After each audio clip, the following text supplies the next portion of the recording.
Mystery. कहते हैं इस गांव के पुराने कुएं से आज भी किसी के रोने की आवाज आती है।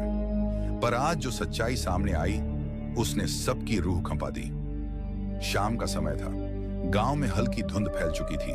खेतों के बीच से आती मिट्टी की खुशबू और दूर कहीं कुत्तों के भौंकने की आवाज।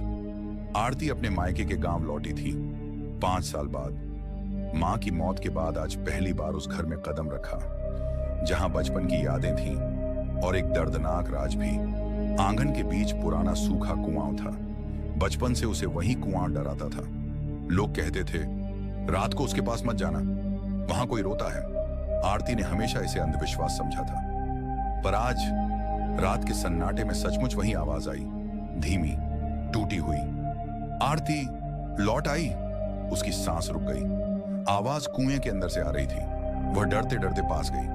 कुएं के किनारे एक पुरानी पायल रखी थी, एकदम वैसी जैसी उसकी छोटी बहन रानी पहना करती थी। रानी जो 10 साल पहले अचानक गायब हो गई थी। परिवार ने कहा था वो शहर चली गई है, पर आरती जानती थी उस दिन कुछ हुआ था। अचानक कुएं से हवा का तेज झोंका उठा और आरती को लगा जैसे कोई फुसफुसा रहा हो। मैंने किसी को कुछ नहीं बताया, मैं तो बस खेल रही थी। धक्का, गिर गई। आरती की आंखों से आंसू बहने लगे। याद आया उस दिन बहन से उसकी लड़ाई हुई थी। गुस्से में उसने धक्का दिया था। रानी फिसलकर कुएं में गिर पड़ी।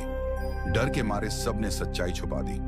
उस रात पहली बार आवाज सिर्फ कुएं से नहीं, उसके जमीर से आ रही थी। सुबह विलेजर्स ने देखा आरती कुएं के पास बैठी थी, हाथ में वही पायल और सामने एक चिट्ठी। अब सच्चाई बाहर है, अब कुआं नहीं रोएगा।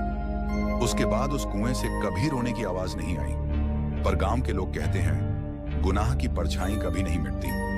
कुआं आज चुप है, पर उसके अंदर छुपी सच्चाई अब हमेशा उसे पुकारती रहेगी।